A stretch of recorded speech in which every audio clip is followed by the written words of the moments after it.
The phone vibrated against the mahogany desk at exactly 9:47 p.m., interrupting Alessandro Romano's review of shipping manifests that legally shouldn't have existed. He glanced at the screen, expecting one of his lieutenants reporting from the docks. Instead, an unfamiliar number glowed in the darkness of his private office. Alessandro didn't answer unknown calls. That was protocol. Survival instinct honed over 15 years of building an empire that straddled the knife's edge between legitimate business and the familia traditions his grandfather had brought from Palermo. He let it ring once, twice. Then he heard it. Through the phone speaker, before he'd even accepted the call, a child's voice broke through. Small, terrified, speaking rapid Italian between sobs. Per favore, per favore. Help Mama. They're hurting her. They're yelling and Mama won't answer me. Alessandro's hand shot to the phone, swiping to accept before his conscious mind had processed the decision. Chi è questo? Who is this? Sofia. The little girl hiccuped, and Alessandro heard something crash in the background, followed by a man's rough voice shouting in Italian. Mama saved your number. It says emergenza. Your emergenza. They're hurting Mama. The name hit him like a physical blow. Sofia. 5 years old if his memory served correctly, which it always did when it came to matters of family and obligation. And if Sofia was calling, that meant her mother was... Sofia Conti? His voice remained calm, controlled, even as his free hand was already pulling up the security feed from his network, fingers flying across the keyboard. Dove say, where are you? Home, the apartment.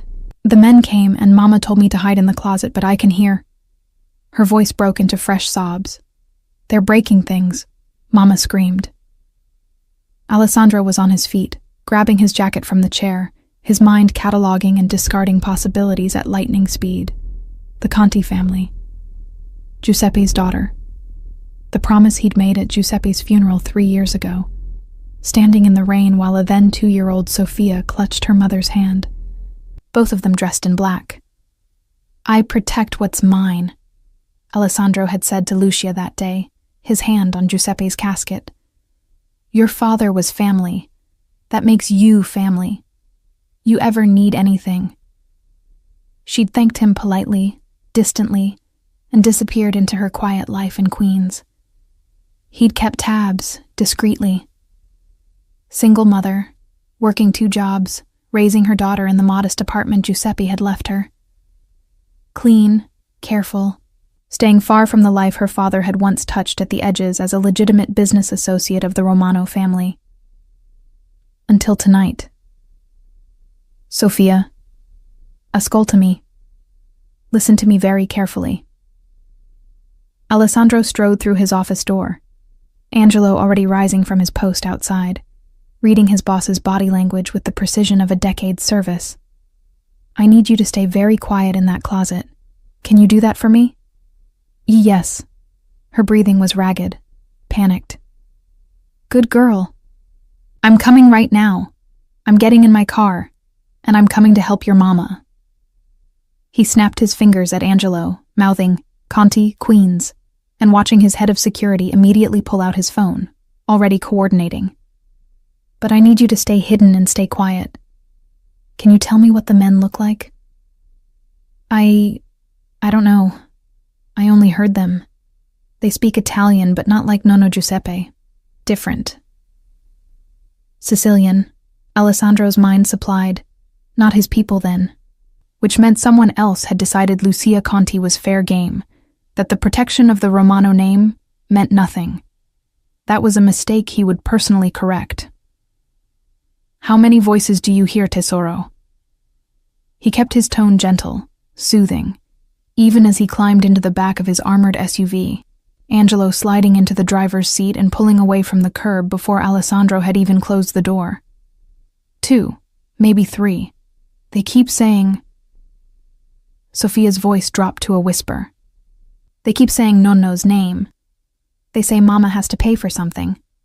But Nonno is dead. Mama cries about it. Giuseppe. The old man had been careful, had mostly kept his business separate from his family, but apparently not careful enough. Someone thought his daughter inherited more than just an apartment and a 5-year-old. Alessandro's jaw tightened. Sophia, is there a window in your closet? Can you see outside? No, it's just dark. I have Mama's phone. She dropped it. Smart girl. Resourceful. That was Lucia's doing. He remembered her at 15, the daughter of his father's associate, sharp-eyed even then, helping her father with his books, never missing a detail.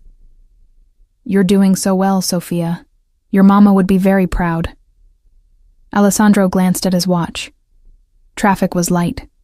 12 minutes if Angelo pushed it. I need you to do one more thing for me. Can you lock the closet door from inside?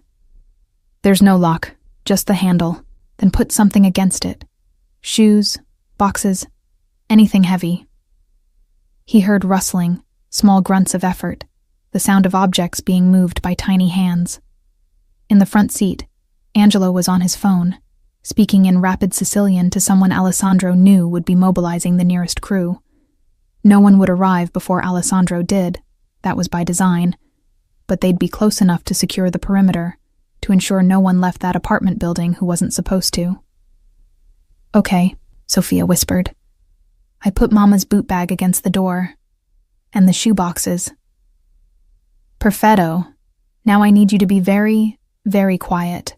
Don't make any sound. I'm 8 minutes away. Promise you'll help Mama?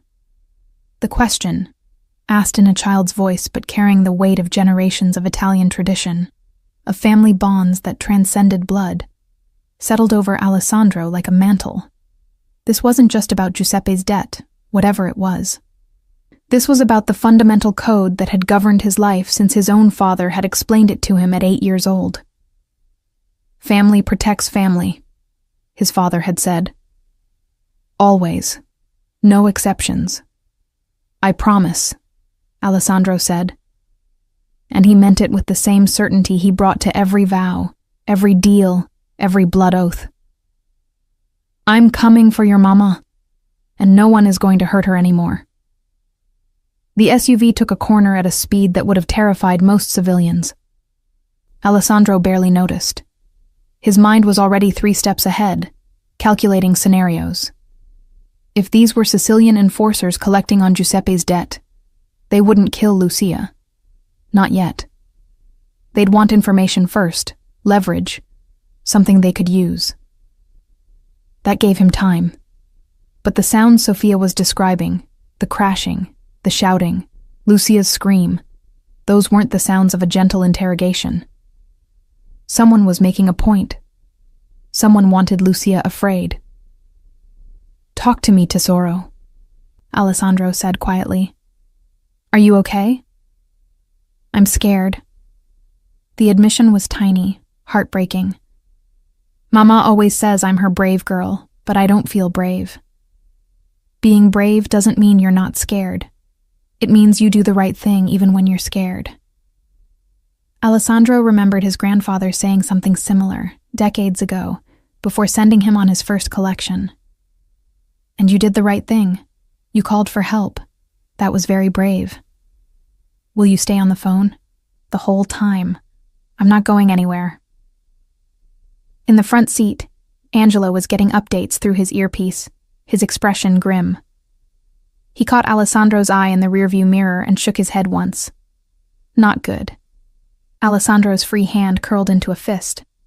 Whoever had decided to target Lucia Conti had just made the last mistake of their lives. Sophia, can you still hear the men? They stopped yelling. It's quiet now. I don't like the quiet. Neither did Alessandro. Quiet meant they'd either found what they wanted, or they'd moved to a different kind of persuasion. He glanced at his watch again. 5 minutes. Do you remember me, Sophia? He kept his voice conversational, calm, trying to keep her distracted from whatever was happening on the other side of that closet door. We met at your grandfather's funeral. You gave me a flower, a white rose. He had. He'd knelt in the rain, and handed it to her while Lucia watched, her face pale and exhausted, accepting condolences with the grace of someone who'd been preparing for her father's death for months. Giuseppe had been sick, the cancer eating him from the inside while he tried to settle his affairs, to ensure his daughter and granddaughter would be provided for. Apparently, he'd missed something. "That's right," Alessandro said. "Your nonno was a good man. I knew him for a long time. Mama says he was the best papa in the world. She says—" Sophia's breath hitched. "She says when someone dies, they become a star. So nonno can watch me. Your mama is very smart." Alessandro swallowed against unexpected emotion. He'd seen death countless times, had ordered it more than he cared to count. But the innocence in Sophia's voice, the childish faith that her grandfather was somehow still watching, it reminded him why the code existed in the first place. Why family mattered. Why some things were worth protecting, even when the world called you a monster for the protection you offered. The SUV screeched to a halt outside a modest 3-story building in a quiet Queens neighborhood. Angelo was out first, already scanning for threats, his hand inside his jacket. Alessandro followed, still holding the phone to his ear. "Sophia, I'm here. I'm at your building. Which apartment?" 2B, 2nd floor. "Stay in that closet. Don't come out until I tell you. Capisce?" "Capisce." Alessandro took the stairs 3 at a time, Angelo a half step behind. The door to 2B was slightly ajar, the frame splintered where someone had kicked it in. Inside, he could hear movement, low voices speaking in rough Sicilian dialect. He gestured for Angelo to circle around to the fire escape while he approached the door directly. The old way, his grandfather's way. Fast, brutal, decisive. Alessandro pushed the door open. The apartment was small but well kept, the kind of home a young mother would make for her daughter. Photos on the walls, Sophia's school pictures, candid shots of mother and daughter at parks and beaches, an old family photo showing Giuseppe with a much younger Lucia, toys organized in bins, a kitchen table with Sophia's coloring book still spread across it.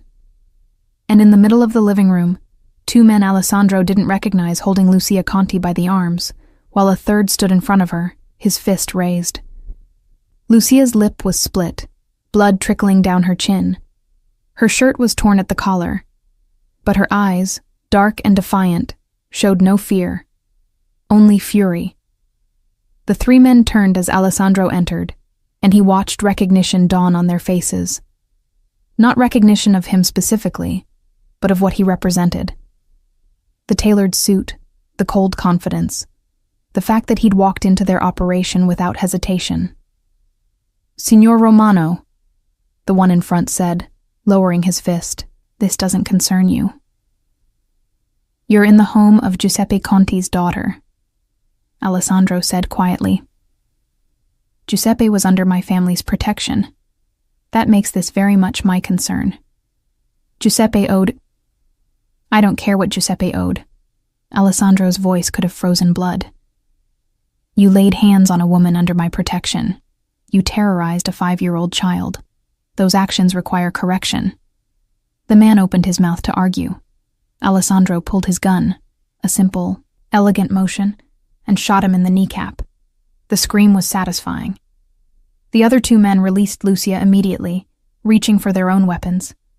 But Angelo had come through the fire escape window behind them, his gun already trained on their backs. "Drop them," Angelo said calmly. They did. Alessandro walked forward, stepping over the writhing man on the floor, his attention fixed on Lucia. Up close, he could see the damage, bruises forming on her cheekbone, defensive marks on her forearms where she'd tried to protect herself.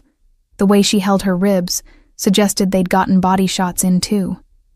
But she stood straight, her chin up, meeting his eyes with the same fierce pride he remembered from her father. "Sophia?" she asked, her voice rough. "Safe, in the closet. I have her on the phone." Alessandro held up his cell. "Sophia, your mama is okay. I need you to stay quiet for just a little longer, yes? Okay. The small voice wavered with relief. Alessandro looked at the two men Angelo had pinned. Who sent you? We can't. He shot the second man in the foot. The sound was deafening in the small apartment. I'll ask once more, and then I start taking fingers. Who sent you?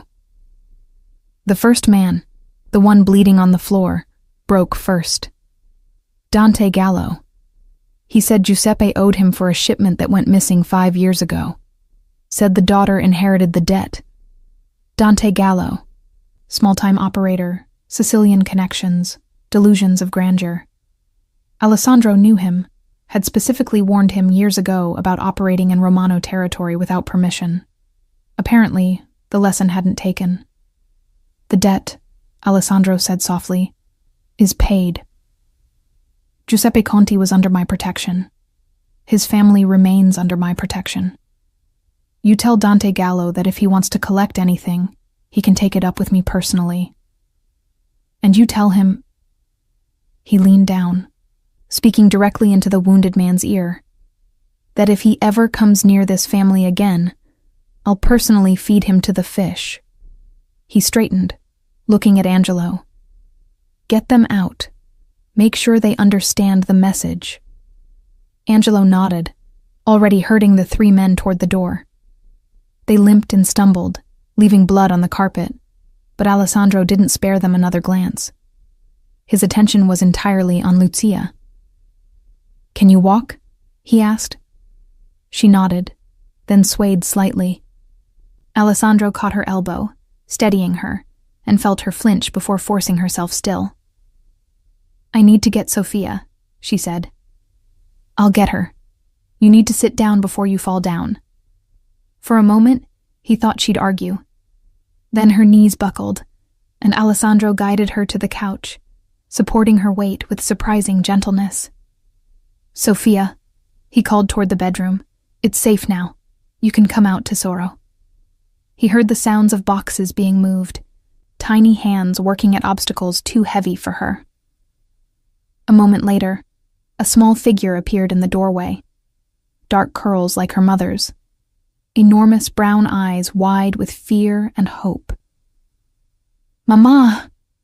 Sofia ran across the room, launching herself at Lucia, who caught her daughter with a pained gasp that she quickly converted into a murmured reassurance. I'm okay, baby. I'm okay.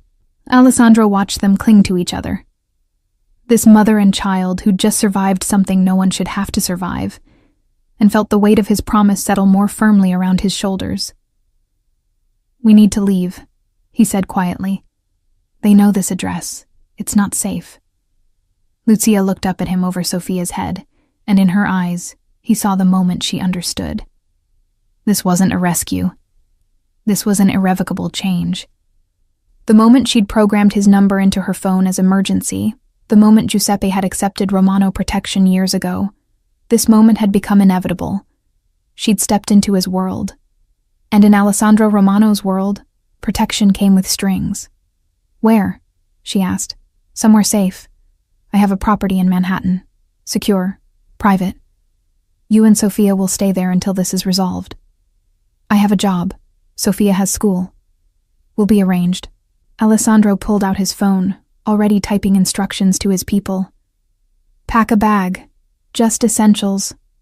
Everything else can be replaced. Lucia's jaw tightened, but she nodded, recognizing that this wasn't a negotiation. Not yet. Not when her daughter was still trembling against her chest, when blood still dripped from her split lip, when the apartment door hung broken on its hinges.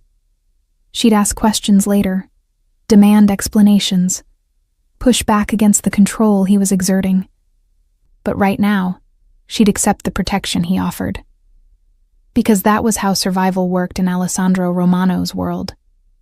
And whether she knew it or not, Lucia Conti had just become a permanent part of that world. The Manhattan penthouse was everything Lucia's Queen's apartment wasn't. Sprawling, pristine, decorated with the kind of casual wealth that came from generations of money, both legitimate and otherwise. Floor-to-ceiling windows overlooked Central Park, the city lights spreading like fallen stars across the darkness. Sophia had fallen asleep in the car, her small body finally surrendering to exhaustion. And now she lay curled on a leather sofa that probably cost more than Lucia's entire year's rent. Lucia stood at those windows, her reflection ghostly in the glass, cataloging the damage she could see. Bruised cheekbone turning purple, split lip swollen, defensive marks on her arms darkening to ugly yellows and greens. Her ribs ached with every breath, sharp reminders of fists and boots, and the moment she'd thought she might not survive to see her daughter again. Behind her, she heard Alessandro on the phone, his voice low and controlled, speaking in rapid Italian to someone who was clearly accustomed to receiving orders at midnight. Arranging things, he'd said, making calls, ensuring their safety, ensuring their captivity. Some part of her mind whispered, "Dr. Esposito will be here in 20 minutes." Alessandro's voice pulled her from her thoughts. She turned to find him watching her with an intensity that made her skin prickle. "He's discreet. He'll check you over, make sure nothing's broken." "I'm fine." The words came automatically. The same lie she'd told herself while hiding Sophia in the closet, while taking blows meant to break her, while calculating how long she could hold out before they moved from fists to something worse. Alessandro's expression didn't change, but something in his eyes suggested he'd heard that particular lie before. "Humor me." It wasn't a request. Lucia recognized the tone, the same one her father had used when discussing business, when the veneer of politeness couldn't quite hide the steel underneath. She'd grown up on the edges of this world, careful never to step too far in, knowing that men like Alessandro Romano didn't make suggestions. They made statements and expected compliance. "How did they find me?" she asked instead. "I've been careful. My father kept me separate from..." She gestured vaguely, encompassing the penthouse, the life, the empire Alessandro represented. All of this. "Your father did keep you separate." Alessandro moved to the bar, pouring 2 glasses of whiskey with practiced efficiency. He offered her one, which she accepted despite herself. But Giuseppe had business dealings that predated his association with my family. Dante Gallo apparently held a grudge about a shipment that went missing 5 years ago. 5 years ago, my father was already sick. Lucia took a sip of the whiskey, felt it burn down her throat, momentarily drowning the taste of blood. He wouldn't have been involved in anything. The shipment was stolen by someone else. But Gallo blamed Giuseppe, and when your father died without paying the perceived debt, Gallo decided you inherited the obligation. Alessandro's voice was clinical, matter of fact. It's an old-world mentality. Blood debt passed through generations. That's insane. That's tradition. He studied her over the rim of his glass. In my world, family obligations don't end with death. They transfer. Your father was a good man, Lucia, but he operated in circles where debts are paid in blood if necessary. The casual way he said it, blood if necessary, sent a chill through her despite the expensive warmth of the penthouse. This was Alessandro Romano's world. This was the reality her father had brushed against, had tried to shield her from, had ultimately failed to protect her from. So what now? She kept her voice steady, refusing to show fear. I'm under your protection, which means what exactly? I live here? Give up my job, my life, my independence? Become another kept woman in a gilded cage? Alessandro's expression flickered. Surprise, maybe, or respect. You think that's what this is? Isn't it? Lucia met his gaze directly. You swept in, eliminated the immediate threat, and brought me to your territory. You're making arrangements for my life without asking what I want. That sounds like control to me, no matter how you dress it up as protection. For a long moment, silence stretched between them. Lucia could hear Sophia's soft breathing from the couch, the distant hum of city traffic 40 stories below, the clink of ice in Alessandro's glass as he set it down with deliberate care. "Your father saved my life once," he said finally. "Did he ever tell you about that?" The shift in topic threw her. "No. I was 19, stupid, arrogant, thought I was invincible because I carried the Romano name." Alessandro's voice carried an edge of old memory, old pain. "I walked into a situation without proper backup, without thinking it through. Giuseppe was there on legitimate business. He had no reason to get involved. But when the shooting started, he pulled me behind cover, took a bullet in the shoulder that was meant for me." Lucia's breath caught. She'd seen the scar on her father's shoulder, had asked about it as a child. He'd told her it was from a car accident, nothing to worry about. He never said, because he was a good man who understood that some debts transcend business. Alessandro moved closer, his presence filling the space between them. "I owed him my life. When he died, that debt transferred to his family, to you, to Sophia. This isn't about control, Lucia. This is about honor. Honor." She tested the word, found it bitter. "Is that what you call shooting a man in your living room? What you call making my daughter hide in a closet while strangers beat her mother? I call that justice." No apology in his voice, no regret. "Those men violated the fundamental code. They threatened family. In my world, that requires correction." "Your world," Lucia laughed, the sound sharp and pained. "I don't want to be part of your world, Alessandro. I want my quiet life, my apartment, my normal job. I want Sophia to grow up without..." "Without what? Without protection?" Alessandro's voice hardened. "You had your quiet life, Lucia. You saw how well that worked out. Dante Gallo found you anyway.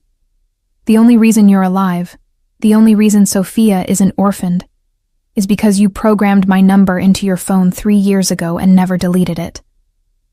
The truth of it hit like a physical blow.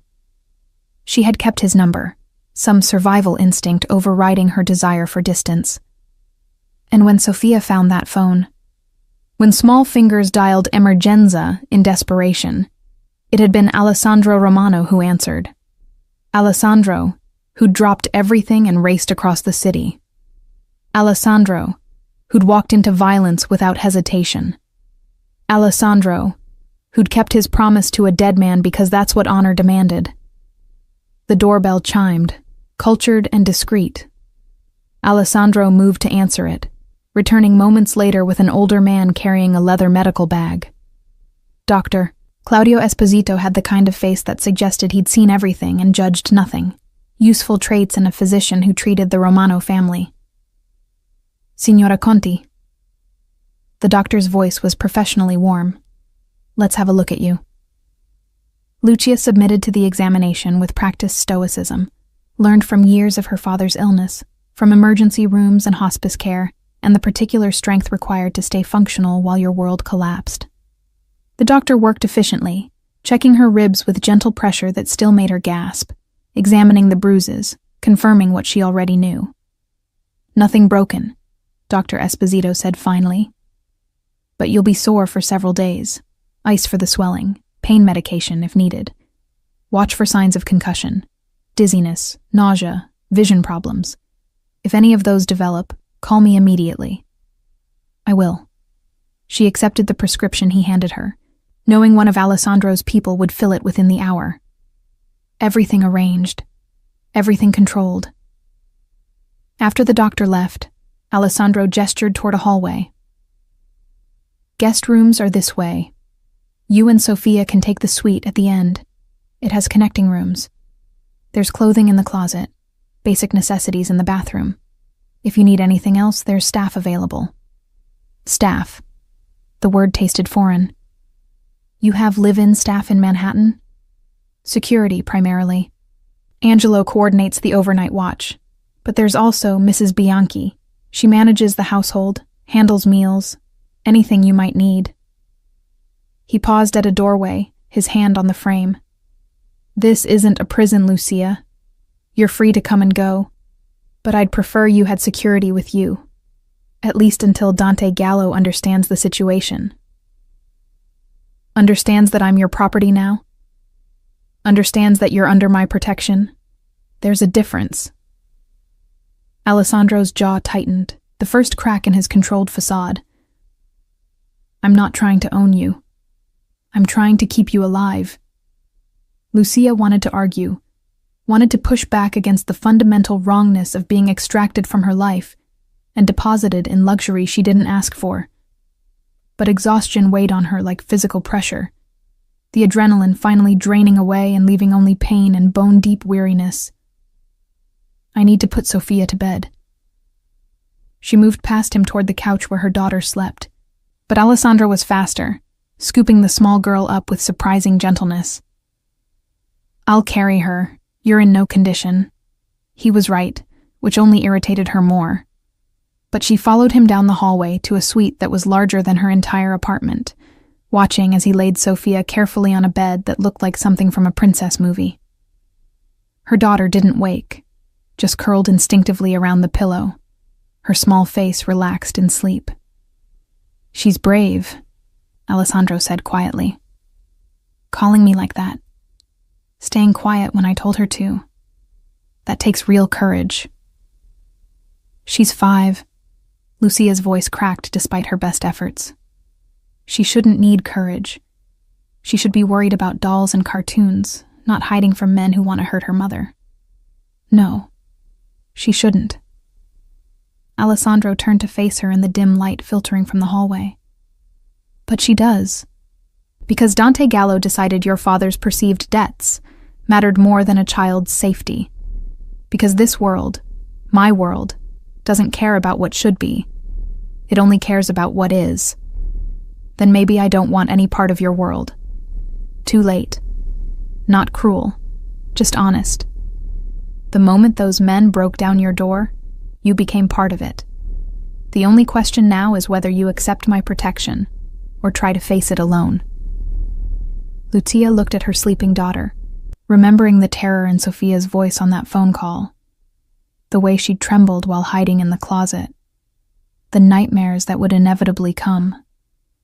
Then she looked at Alessandro, this man who embodied everything she'd tried to avoid, everything dangerous and complicated and morally gray, but who'd also answered when she needed him most. What does your protection cost? She asked. Nothing's free in your world, Alessandro. What's the price? His expression was unreadable in the shadows. Stay here where I can ensure your safety. Let me handle Dante Gallo. Beyond that, he paused. We'll figure out the rest as we go. It wasn't an answer. It was a deferment, a promise to discuss terms later when she wasn't bruised and exhausted and desperate. But it was also honest in its own way. An acknowledgement that this arrangement would require negotiation, boundaries, rules they'd have to establish together. 1 week, Lucia said. I'll stay for 1 week while you handle Gallo. Then we revisit this arrangement. 1 week, Alessandro agreed. But something in his voice suggested he knew it wouldn't be that simple. That 1 week would become 2, would become a month, would become however long it took for her to realize that stepping into his world wasn't temporary. It was permanent. He left her then, closing the door with a soft click that felt terribly final. Lucia stood in the luxurious silence, looking at her daughter, cataloging her options. She could run, take Sophia and disappear, change their names, start over somewhere Dante Gallo and Alessandro Romano and all the complications of her father's world couldn't find them. But that required resources she didn't have, and left them vulnerable to threats she couldn't predict. Or she could stay. Accept Alessandro's protection. Navigate the dangerous waters of owing debts to a man whose business operated in shadows and whose code of honor was written in blood. Her phone buzzed. A message from an unknown number. Your belongings from the apartment will arrive tomorrow. Angelo secured the location and retrieved what could be salvaged. AR. Even now, in the middle of the night, Alessandro was arranging things, taking control, making decisions. Protecting her, some part of her mind whispered. Trapping her, another part argued. Lucia deleted the message and climbed into the second bed in Sophia's room, too wary to sleep in a separate space, needing to be close enough to hear her daughter breathe. The sheets were Egyptian cotton, impossibly soft. The mattress conformed perfectly to her bruised body. Everything designed for comfort, for luxury, for a life she'd never wanted. But as she finally surrendered to exhausted sleep, her last conscious thought wasn't about the cage. It was about the man who'd built it, and the terrible, dangerous realization that part of her was grateful he had. 3 days into her week at Alessandro's penthouse, Lucia discovered that protection came with an education. She'd woken to find Sophia already dressed and eating breakfast in the enormous kitchen, chatting happily with Mrs. Bianchi about the correct way to make carbonara. The older woman had taken to Lucia's daughter, with the enthusiasm of someone who'd never had grandchildren of her own, teaching her Italian phrases and sneaking her extra cookies when she thought Lucia wasn't looking. "Mama!" Sophia called, waving a fork. "Mrs. Bianchi is teaching me how to crack eggs with one hand." Lucia managed to smile despite the persistent ache in her ribs, despite the bruises that were yellowing but still visible, despite the surreal strangeness of her life having been completely upended 72 hours ago. "That's wonderful, baby. But remember, we're guests here. We can't—" "Nonsense." Mrs. Bianchi waved a wooden spoon dismissively. "Mr. Romano specifically said you're family. Family isn't guests. Family is family." The word settled over Lucia with uncomfortable weight. Family. That's how Alessandro had framed this arrangement from the beginning. Invoking her father's name, claiming debts and honor and traditions she'd spent her adult life trying to escape. After breakfast, after Sophia had been installed in the penthouse's media room with enough Disney movies to keep her occupied for hours, Lucia found Alessandro in his study.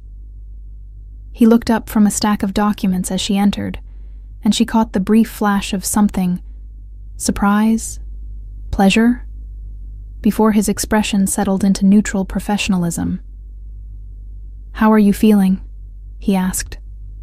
"Sore, restless, like a prisoner in a very expensive cage." She closed the door behind her, knowing this conversation required privacy. "We need to talk about Dante Gallo." "I'm handling Gallo." "Which means what, exactly?" Lucia moved to the window, putting distance between them, needing space to think clearly. "You shoot him like you shot those men in my apartment. Make him disappear. Add another body to whatever count you're already carrying." Alessandro's silence was answer enough. "I don't want anyone dead because of me," she said. "This isn't about you. It's about principle." He stood, moving around his desk with that predatory grace she was starting to recognize. "Dante Gallo threatened family. That violation requires correction, regardless of your preferences." "My preferences?" Lucia laughed, sharp and bitter. "Is that what we're calling my moral objections to murder? I call it naivety." No heat in his voice, just matter-of-fact assessment. "You want to believe there's a civilized solution to this, that Gallo will listen to reason, accept compensation, walk away peacefully. But men like him don't operate that way. They understand only two things: power and consequences." "Then make the consequences something other than death." "Such as?" The question hung between them, a challenge. Lucia realized she'd walked into this conversation without a plan, operating on moral certainty, but no practical solutions. In Alessandro's world, the world her father had brushed against, had tried to shield her from, what were the alternatives to violence?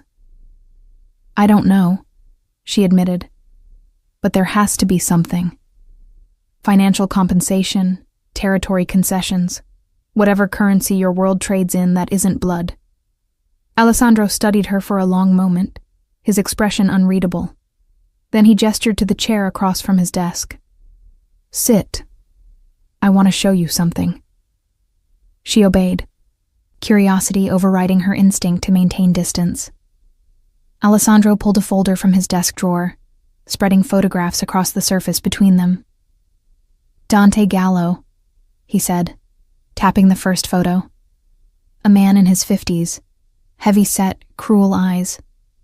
Small-time operator with Sicilian connections. Runs protection rackets in Queens and Brooklyn. Dabbles in smuggling.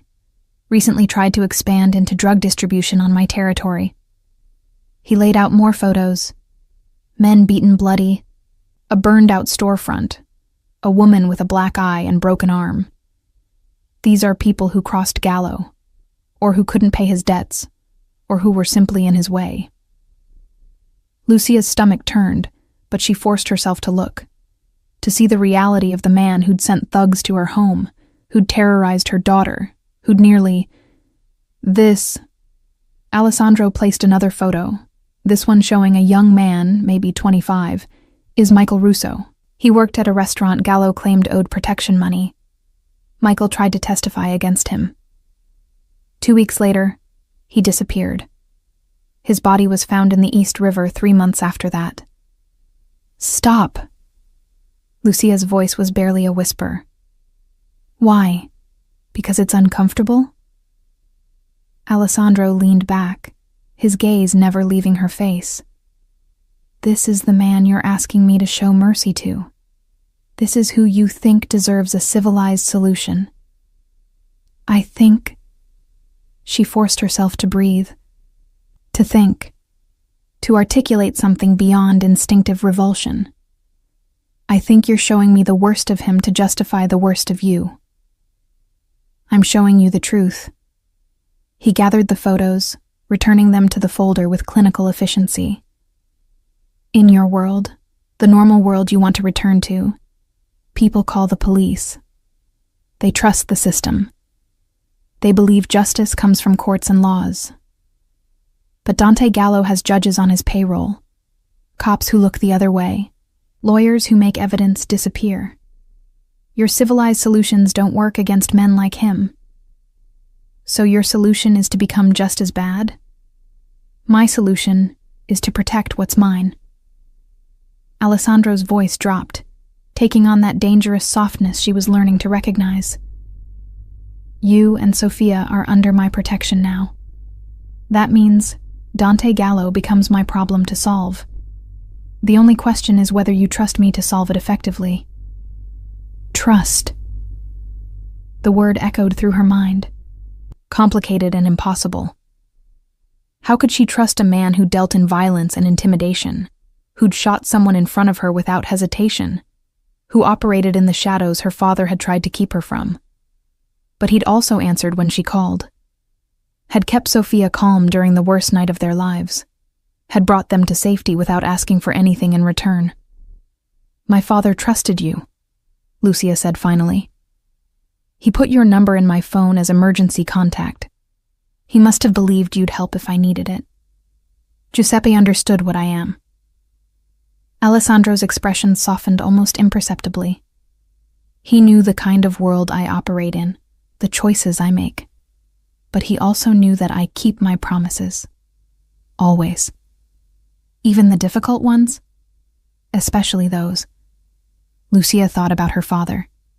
The man who'd raised her with love and laughter, who'd taught her to question authority and think independently, who'd also had connections to people like Alessandro Romano. Giuseppe Conti had been a man of contradictions, legitimate businessman and friend to criminals, devoted father and keeper of dangerous secrets. Had he known this would happen? Had he anticipated that someday his daughter would need the protection only someone like Alessandro could provide? "Tell me about the debt," she said. "The real one. Not Gallo's manufactured grudge, but what my father actually owed you." Alessandro was quiet for so long she thought he might refuse. Then he moved to the bar, pouring 2 glasses of whiskey despite the early hour, handing her one before settling into the chair beside her, rather than behind his desk. "Giuseppe saved my life when I was 19, he began, and Lucia recognized this as the story he'd started days ago, but never finished. I was arrogant, stupid, thought the Romano name made me invincible. I walked into a deal that was actually a setup, rival family trying to take out my father's heir. Giuseppe was there on legitimate business, importing olive oil and wine. He had no reason to get involved. Alessandro swirled his whiskey, staring into it like it held answers. But when the shooting started, he pulled me behind cover, took a bullet in the shoulder that was meant for my chest. Then he grabbed a gun from one of the dead shooters and held them off until my family's people arrived. A businessman who'd never fired a weapon in his life suddenly became a soldier because he saw a kid about to die. Lucia's throat tightened. That was her father, the man who'd volunteer to coach her soccer team despite knowing nothing about sports, who'd donate to every charity that asked because he couldn't stand the thought of anyone suffering.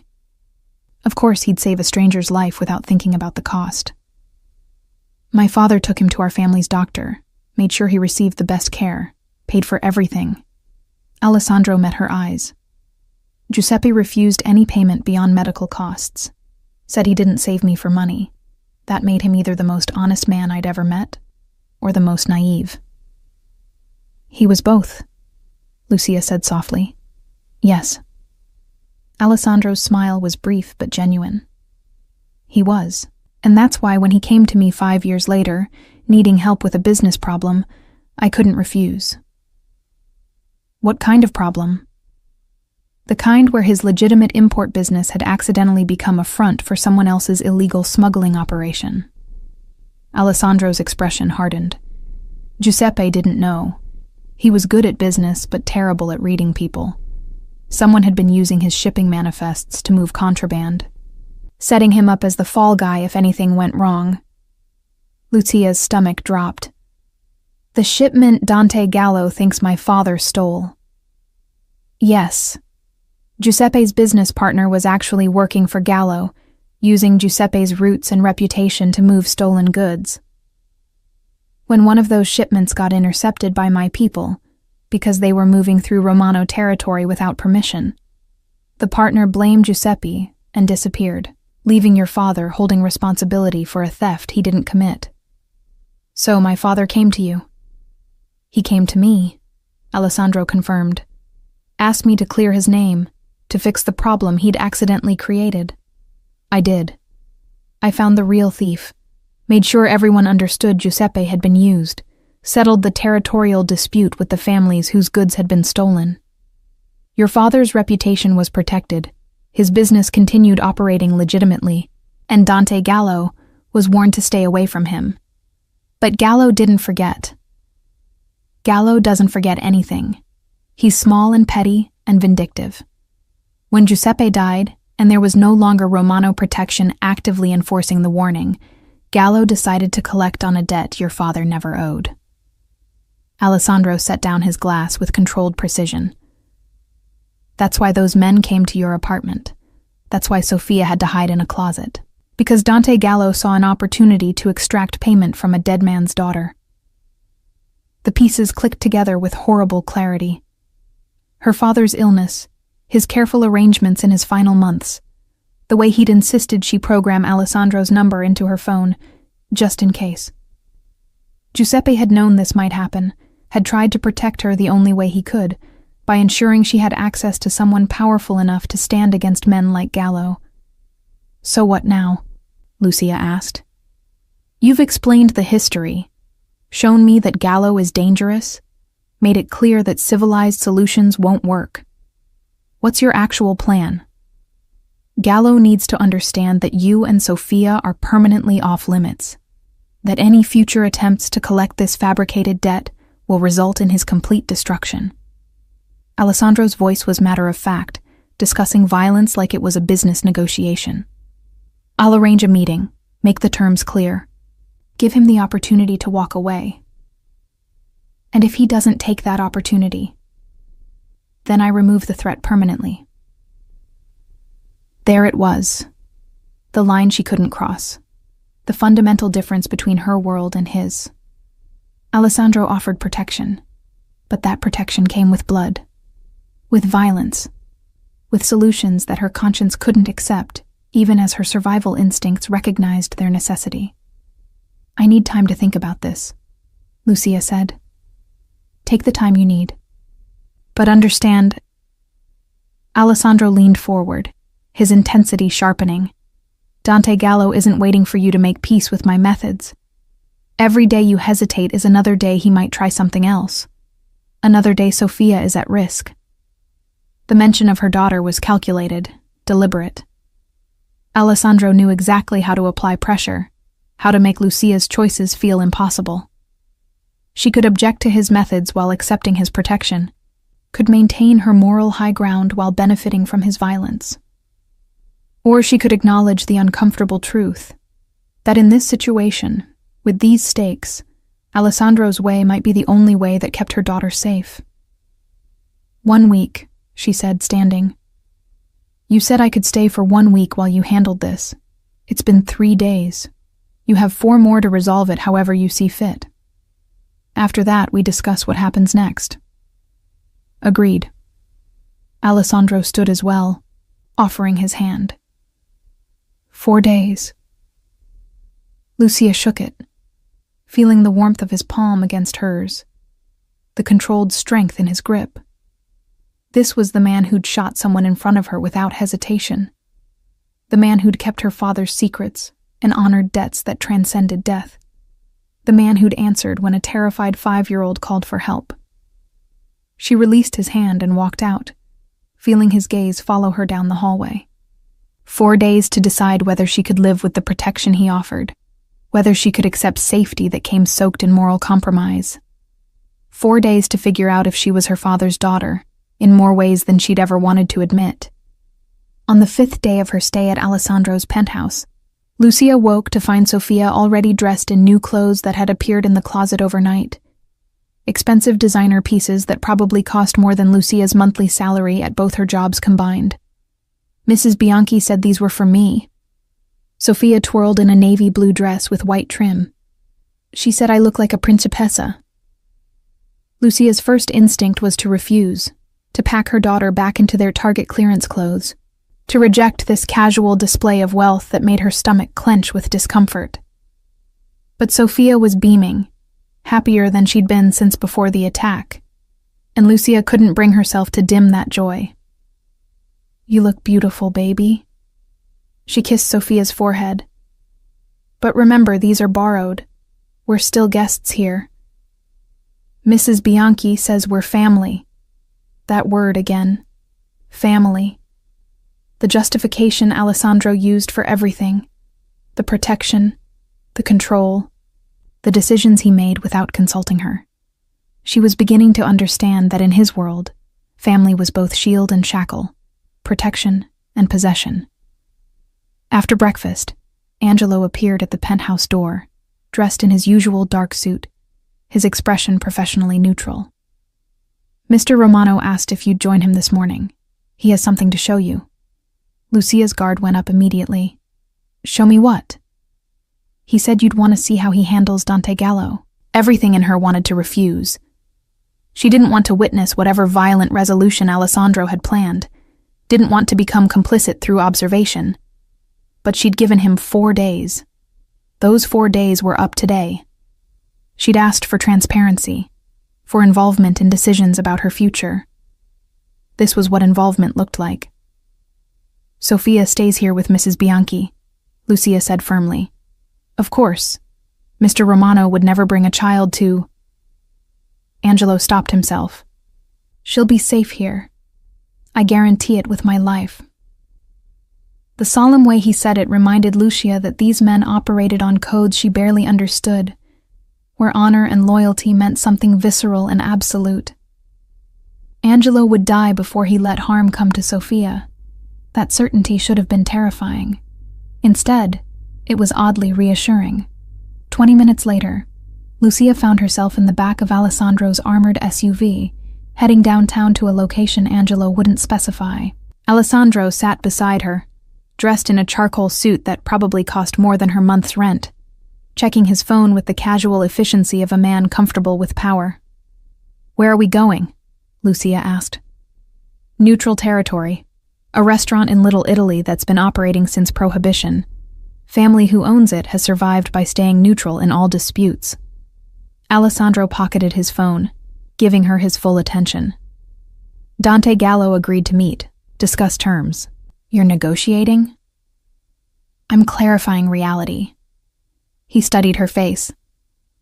You asked for a solution that didn't involve immediate violence. This is what that looks like. One final opportunity for Gallo to understand that pursuing you carries consequences he can't survive. The SUV pulled up outside a restaurant that looked like something from a movie. Old brick facade, faded awning, small tables visible through windows covered in checkered curtains. Alessandro exited first, scanning the street with the practiced awareness of someone who'd survived by assuming every shadow held threats. Then he offered Lucia his hand. She took it, letting him guide her from the vehicle, aware of how this must look to anyone watching. Her in clothes borrowed from his penthouse wardrobe, wearing a cashmere coat that had appeared in the closet alongside Sophia's designer dresses. Him in his expensive suit, his hand at the small of her back, proprietary and protective in equal measure. They looked like exactly what Dante Gallo would believe them to be. A powerful man and his woman, wealth and privilege, and the kind of relationship that came with both. Inside, the restaurant was dim and old-fashioned, red leather booths and dark wood paneling, the smell of garlic and tomato sauce heavy in the air. An older man in a white shirt and black vest greeted Alessandro by name, leading them through the dining room to a private section in the back. Dante Gallo sat at a corner table, flanked by two men who were clearly muscle. He looked older than his photos, heavier, with the kind of mean eyes that came from decades of casual cruelty. When he saw Lucia, something predatory flashed across his face. Signor Romano. Gallo didn't stand. And this must be Giuseppe's daughter. She's prettier than I expected. Alessandro's hand tightened fractionally on Lucia's back, the only sign of reaction. Let's discuss business, Dante. That's why we're here. They slid into the booth opposite Gallo, Alessandro positioning himself between Lucia and the other man. Angelo remained standing near the entrance, his presence a reminder that Alessandro hadn't come unprotected either. Business? Gallo smiled, showing yellowed teeth. Of course, the debt Giuseppe owed me. Giuseppe owed you nothing. Alessandro's voice could have cut glass. We've already established this. The shipment you claim he stole was taken by your own man, who used Giuseppe's legitimate business as cover. Giuseppe was cleared of all involvement. This meeting is to clarify that any debt you believed existed died with him. The daughter inherits my protection. Alessandro leaned forward slightly, his whole body language shifting to something dangerous. Which means she inherits my patience, which is considerably less generous than her father's. Touch her or her daughter again, and I'll consider it a personal insult. Gallo's smile never wavered. You're spreading yourself thin, Romano. Protecting everyone, controlling everything. Some people in our world are starting to wonder if you have the strength to back up all those promises. Then some people should ask the families I've eliminated in the past 5 years. No threat in Alessandro's voice, just fact. Or they could ask the Bratva how their expansion into Brooklyn went. Or the Colombians who thought they could move product through my territory without permission. Ask any of them how thin I'm spread. The temperature in the private room seemed to drop. Lucia felt the violence simmering beneath Alessandro's controlled exterior, recognized that she was witnessing the man her father must have known. Not the protective figure who carried Sophia to bed, but the empire builder who'd consolidated power through force and fear. So this is about respect, Gallo said. You want me to publicly acknowledge that Giuseppe's debt is settled. I want you to understand that Lucia Conti and her daughter are permanently off limits, that any future attempts to collect, harass, or threaten them will result in your immediate and total destruction. Alessandro pulled a folder from his jacket, sliding it across the table. This is what that destruction looks like. Gallo opened the folder. Lucia couldn't see the contents, but she watched the color drain from his face. These are complete financial records of every operation you run, every account, every asset, every person on your payroll, including the 3 police officers, 2 judges, and 1 federal prosecutor, who supplement their income through your generosity. Alessandro's smile was colder than his voice had been. I also have documentation of the 12 people you've had killed in the past decade, with enough evidence to put you in prison for the rest of your life. Or, he paused, to make you irrelevant in our world. Dead or in prison, either way, you're finished. You can't. I already have. The only question is what I do with this information. Alessandro leaned back, his posture relaxing slightly. If you walk away from this manufactured debt, forget Giuseppe Conti ever existed. I keep this filed away. You continue your small operations, stay out of my territory, and we have no further conflict. And if I don't? Then I activate everything. Your police protection disappears. Your operations get raided. Your assets get frozen. Every family you owe money to suddenly gets anonymous tips about your weaknesses. Alessandro's voice dropped to that dangerous softness. And when you're completely vulnerable, when you have nothing left to defend yourself with, I'll let nature take its course. There are a lot of people who'd like to see you dead, Dante. I wouldn't even have to get my hands dirty. Lucia's breath caught. This was Alessandro's alternative to immediate violence, a different kind of destruction, slower, but just as final. He'd researched, compiled evidence, built a case that could dismantle Gallo's entire operation without firing a single shot. It was brilliant and terrifying in equal measure. Gallo stared at the folder for a long moment. Then he looked at Lucia, his expression calculating. She must be something special for you to go to all this trouble. She's family, Alessandro said simply. That's all the reason I need. Family. Gallo closed the folder, sliding it back across the table. Giuseppe was soft. I see his daughter is too, hiding behind your protection instead of fighting her own battles. Lucia felt something snap inside her. She'd been silent through this entire exchange, playing the role of helpless woman being protected by a powerful man. But she was Giuseppe Conti's daughter, and he'd raised her to be more than decoration.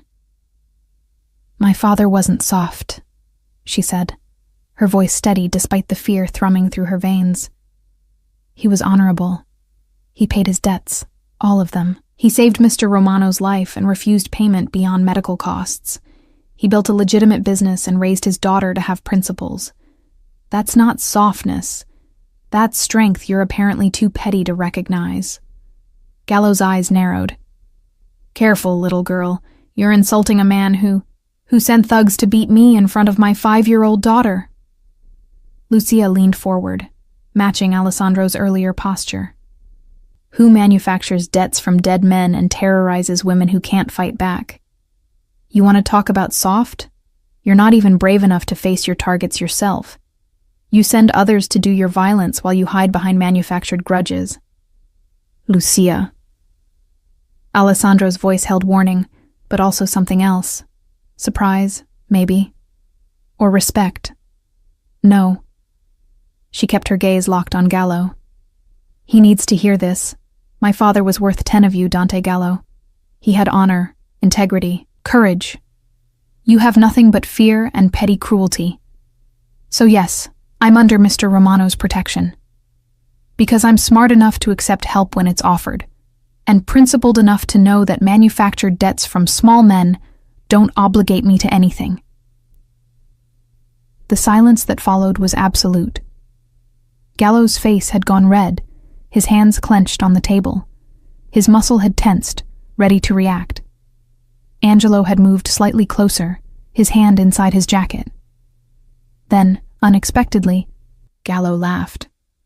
Giuseppe's daughter indeed. He shook his head, something like genuine amusement crossing his features. He always did have fire. I see she inherited it. So, we have an understanding. Alessandro's voice had lost its dangerous edge, become almost conversational. The debt is settled. Lucia and Sophia are off limits. You walk away and continue your business elsewhere. Gallo studied them both for a long moment. Then he nodded. We have an understanding. But Romano... He stood, his men rising with him. Next time someone insults me to my face, make sure they're worth the protection you're offering. Because I'm letting this slide once, for Giuseppe's memory, not twice. He left, his muscle following, leaving Lucia and Alessandro alone in the private room. The moment the door closed, Lucia's hands started shaking, delayed adrenaline finally catching up to her conscious mind's recklessness. That was... Alessandro started. Stupid. I know. Lucia pressed her hands flat on the table to stop their trembling. I couldn't sit there and let him insult my father, let him call me soft for accepting help. I was going to say brave. Alessandro reached across the table, covering one of her shaking hands with his. Incredibly stupid, but also brave. Do you have any idea how close you came to... To what? To him having his men attack me in neutral territory? To starting a war between families? Lucia met his eyes. Or were you always going to stop it before it got that far? Alessandro's expression shifted, became almost sheepish. Angelo had 3 men positioned around the restaurant. If Gallo had moved aggressively, he wouldn't have made it to the door. So, I was never actually in danger. You were in enough danger that my heart stopped when you started insulting him. Alessandro's grip on her hand tightened slightly. But you were also right. About Giuseppe. About honor. About Gallo being a coward who hides behind others. Everything you said was true. Just spectacularly poor timing. Welcome to my world. His smile was brief but genuine, where truth and timing are rarely aligned. They sat there for a moment, hands still touching across the table, the weight of what had just happened settling over them both. Lucia had defended her father's memory, had shown Dante Gallo that Giuseppe Conti's daughter wasn't the helpless victim he'd assumed. But she'd also demonstrated exactly why Alessandro's protection was necessary. Because men like Gallo didn't respect courage or principles. They respected power, and Alessandro had just demonstrated that he had more of it than Gallo could overcome. What happens now? Lucia asked. Now we go home. I monitor Gallo to ensure he keeps his word. You and Sophia continue staying at the penthouse until I'm certain the threat is completely neutralized. Alessandro released her hand, but slowly, reluctantly. And we discuss what comes after. After. Your week was up yesterday. We need to talk about the longer-term arrangement. The longer-term arrangement. Permanent protection that came with permanent strings. A life lived under Alessandro Romano's watch. Safe, but no longer entirely her own. But as they left the restaurant and returned to the SUV, as Angelo drove them back to the penthouse where Sophia was probably learning to make fresh pasta with Mrs. Bianchi, Lucia realized something had shifted. She wasn't just accepting Alessandro's protection anymore. She was starting to understand why her father had trusted this dangerous man enough to put his number in her phone as emergency. And that understanding was almost more frightening than anything Dante Gallo could have threatened. 2 weeks after the meeting with Dante Gallo, Lucia stood in Alessandro's study, looking at documents that would change everything. A trust fund. She read the paperwork again, struggling to process the numbers. For Sophia's education. College, graduate school, whatever she chooses. Alessandro spoke from behind his desk, his voice matter of fact. The principal is protected, earnings distributed according to benchmarks tied to her academic progress and life milestones. This is...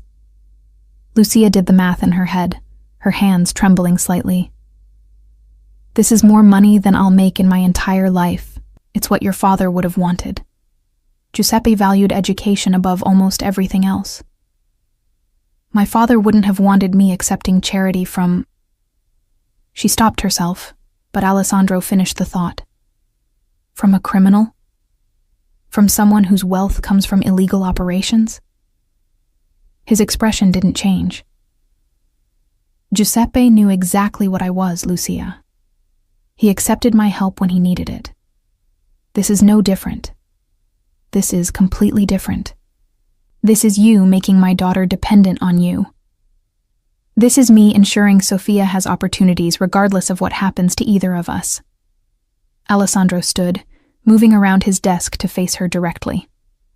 If something happens to me tomorrow, the trust is irrevocable.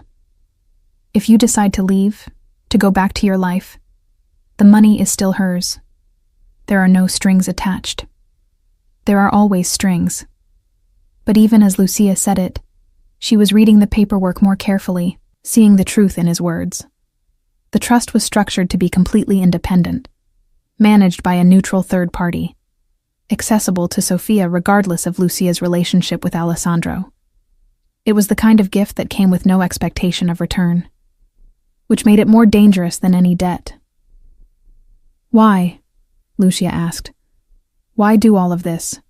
The protection, the penthouse, now this. What do you want from me?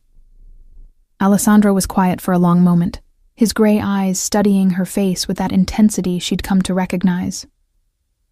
Your father saved my life. That created a debt that can never be fully repaid. But it's more than that. He moved to the window, looking out at the Manhattan skyline. Giuseppe was the only person outside my family who treated me like a human being instead of a weapon. He'd invite me to Sunday dinners, talk to me about books and art and ideas that had nothing to do with business. He showed me there could be more to life than power and violence. Lucia's throat tightened. She remembered those Sunday dinners, remembered her father inviting various business associates, remembered a younger Alessandro sitting at their table, listening to Giuseppe's passionate discussions about Italian literature and Renaissance art. She'd been 15, awkward and shy, barely noticing the quiet young man who seemed so out of place among her father's usual guests. I didn't know, she said softly. You weren't supposed to. Giuseppe kept his worlds very separate. Alessandro turned back to face her. But he gave me something I didn't know I needed, proof that I could be more than what my family demanded, that there was honor in protection, not just in power. And now you're trying to repay that by protecting us. I'm trying to honor his memory by being the man he believed I could be. Alessandro's voice roughened slightly. Giuseppe died believing his daughter and granddaughter would be safe. I intend to make that belief justified. Lucia set down the trust documents, her hands steadier now. I've been here for 2 weeks. Sophia has settled in, made friends with Mrs. Bianchi, started calling this place home. I've watched you coordinate your business, seen how you operate, witnessed the respect and fear you command from everyone who works for you. And I'm terrified.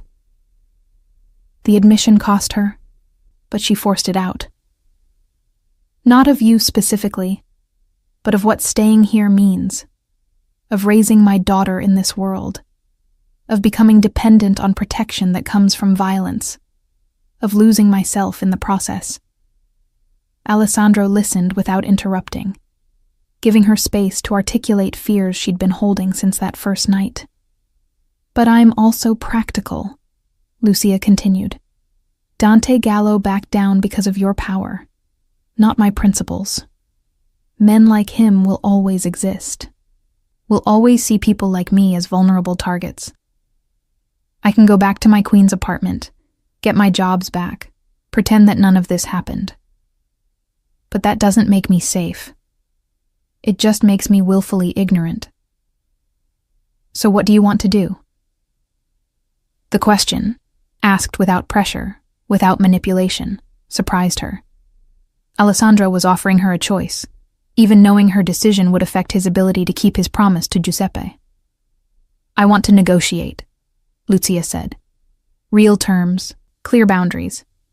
If Sophia and I stay here, if we accept your protection, I need to know exactly what that means.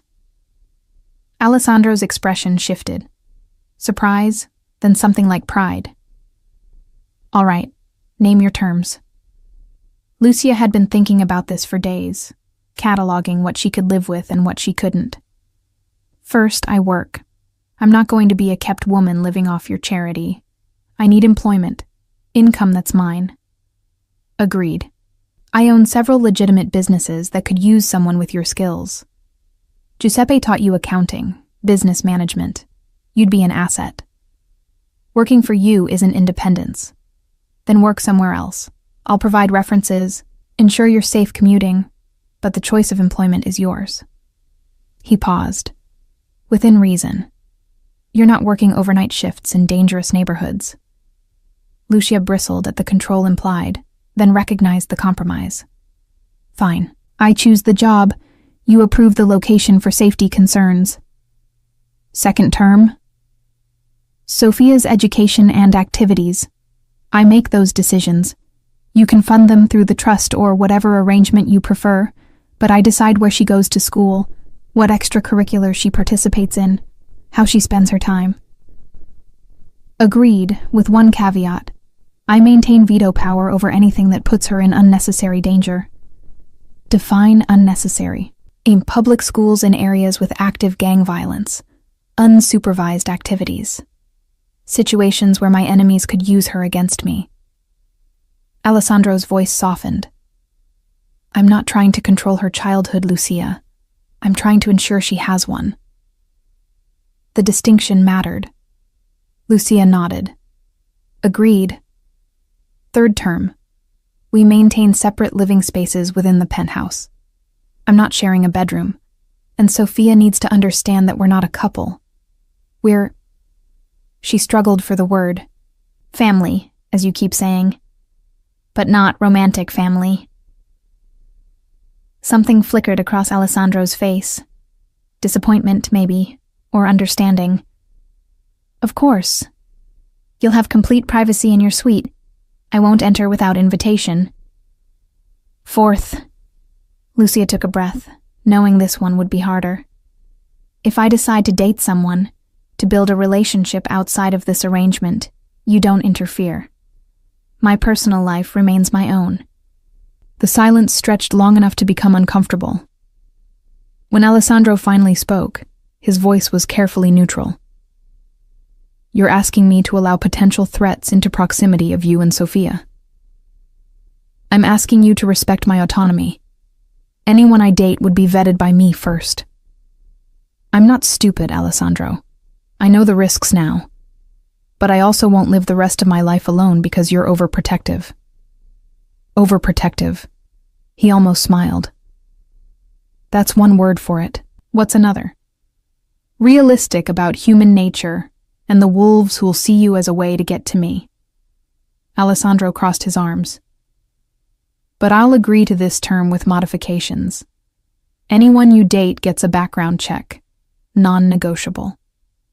If they have connections to my enemies or histories of violence, I reserve the right to object. Object, not prohibit. Object strongly. Ultimate choice remains yours, but I will make my concerns clear. It was more than Lucia expected, less than she wanted. But it was compromise, genuine negotiation rather than dictate. Agreed. Fifth and final term. This arrangement gets reviewed every 6 months. If either of us feels it's not working, we renegotiate or end it entirely.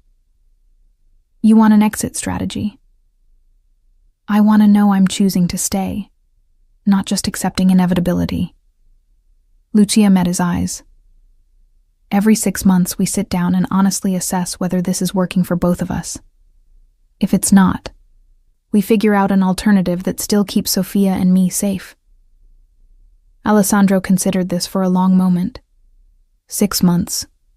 Full transparency about concerns. Genuine negotiation about changes.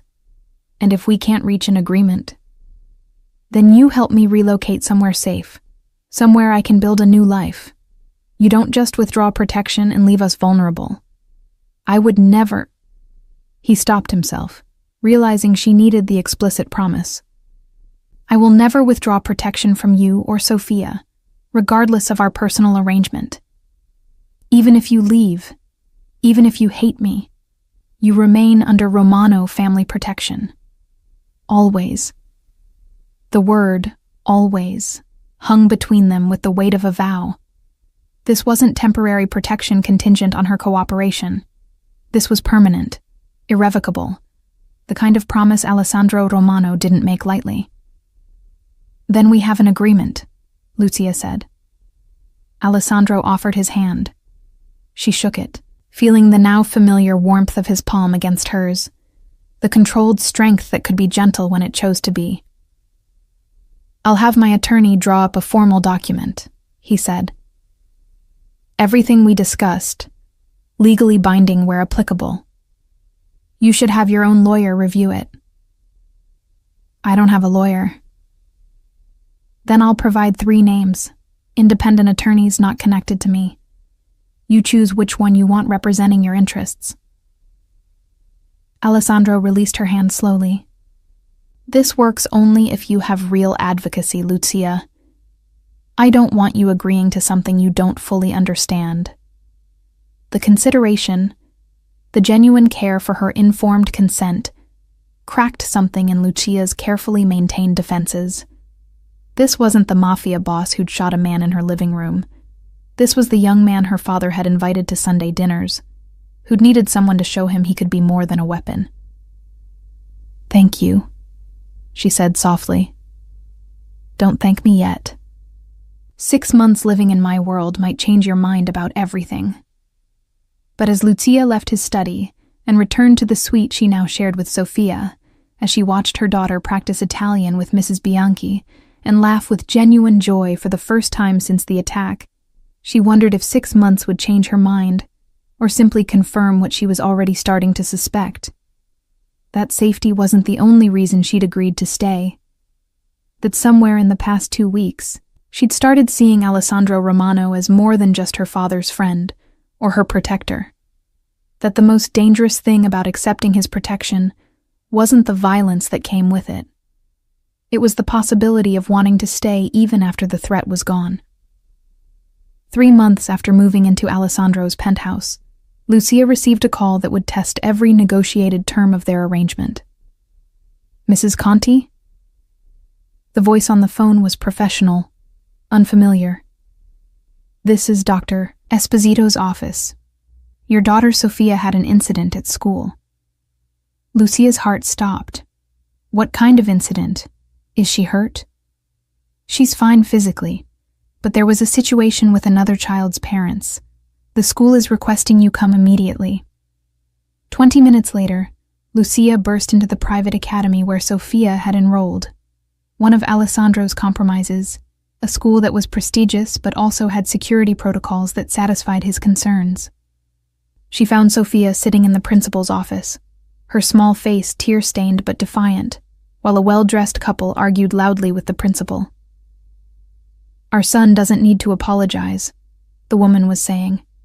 If Sofia can't handle a few questions about her family. She's 5 years old, Lucia interrupted, her voice cold. What questions exactly was your son asking? The couple turned, looking her up and down with obvious disdain. The woman's expression soured further. Your daughter told our son that her family is protected by the Mafia. She said, the woman's voice dripped with contempt, that anyone who's mean to her will have to answer to Alessandro Romano. Lucia's stomach dropped. She looked at Sofia, who had the grace to look ashamed, but also stubbornly proud. Mama, Tommy said we were poor, that we didn't belong here with the rich kids, that you couldn't even afford this school without... Sofia's voice dropped to a whisper, without charity. The truth hit like a physical blow.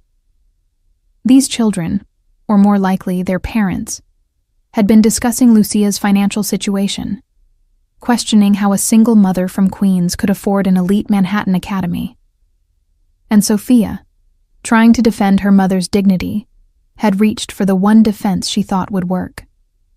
Alessandro's name. Ms. Conti, the principal began, clearly uncomfortable. We need to discuss Sofia's understanding of appropriate conversation topics. The school has a strict policy about... About what? Lucia kept her voice level despite the fury building in her chest. About children defending themselves against bullying? About standing up when someone insults their family? Our son wasn't bullying, the father interjected. He was asking legitimate questions. And frankly, if your daughter is associated with organized crime— My daughter, Lucia said, each word precisely enunciated, is associated with a family friend who has been kind enough to help us during a difficult time.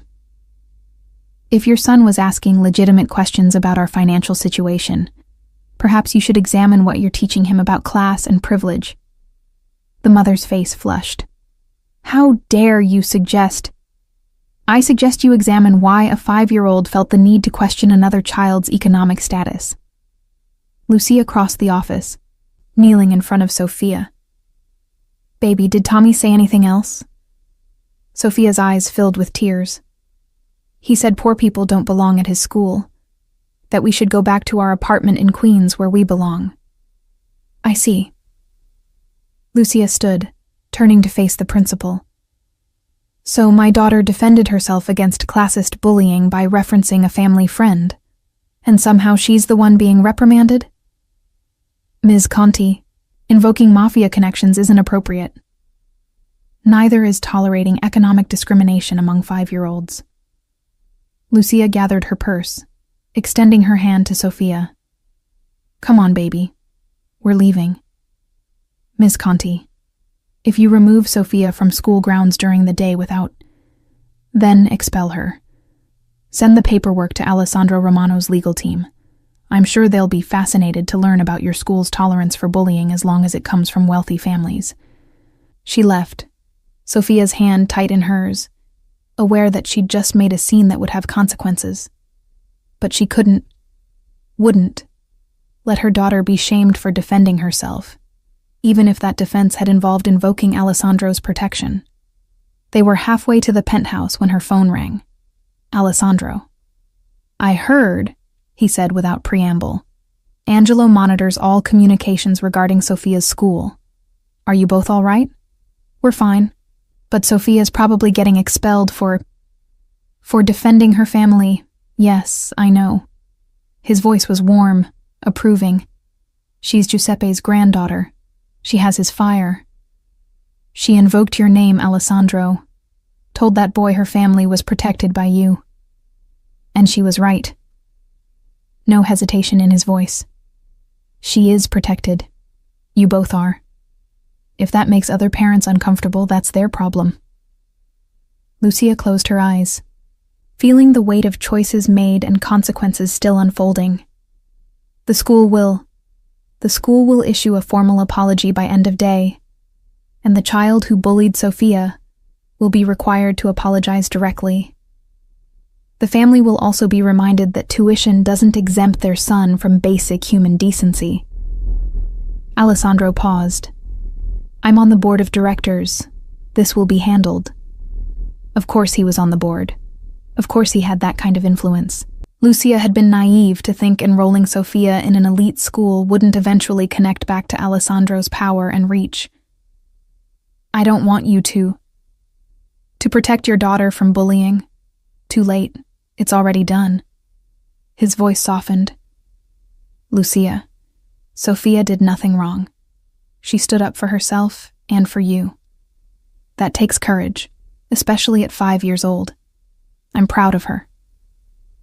The words, simple, genuine, made Lucia's throat tight. She thinks we're family now. Really family. Not just an arrangement. We are family.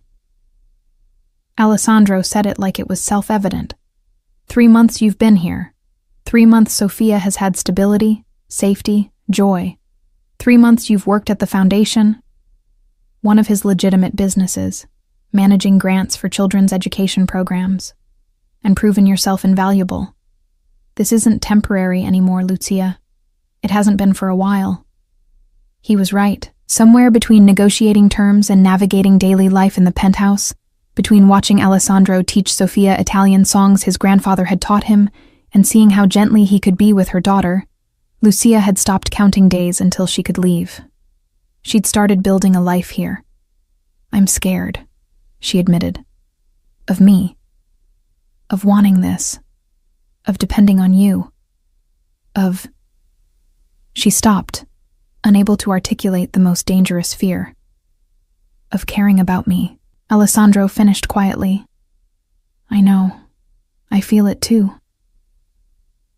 The admission hung between them through the phone line, weighted with everything they hadn't said in 3 months of careful distance and negotiated boundaries. We should talk about this, Lucia said. We should. But first I need to handle the school situation. Then tonight, after Sophia's asleep, we'll talk. Really talk. He paused. About what this has become. What we both want it to be. After they hung up, Lucia sat in the back of the SUV with Sophia curled against her side, processing the day's revelations. Her daughter had claimed Alessandro's protection publicly, had understood at 5 years old what Lucia had been trying to deny. That they weren't just staying here temporarily. They were becoming part of his world. Part of his family. That evening, after Sophia had been fed and bathed and tucked into bed with promises that school would be better tomorrow, after Mrs. Bianchi had retired for the night, and Angelo had finished his security sweep, Lucia found Alessandro in his study. He looked up from paperwork as she entered, and something in his expression made her heart race. The school apologized, he said. Formally and profusely. The family in question has been reminded of the school's zero-tolerance policy for bullying.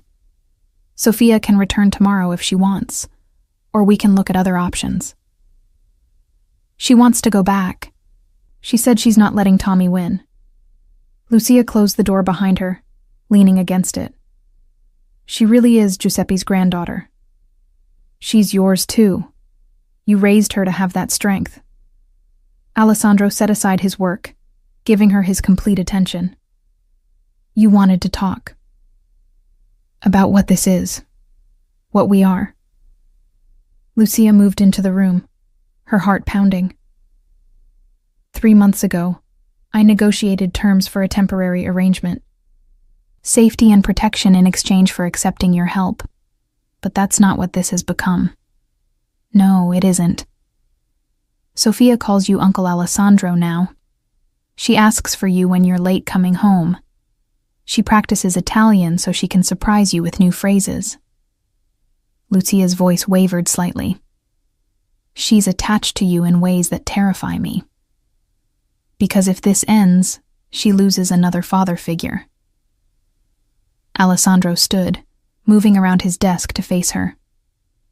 I know. I've thought about it too. And I have no intention of ending this. He stopped a few feet away, close enough to touch, but giving her space. Lucia, 3 months ago you walked into my life because your father made me promise to protect you. But somewhere in these months, it stopped being about Giuseppe's debt. What's it about now? You. The word was simple, absolute.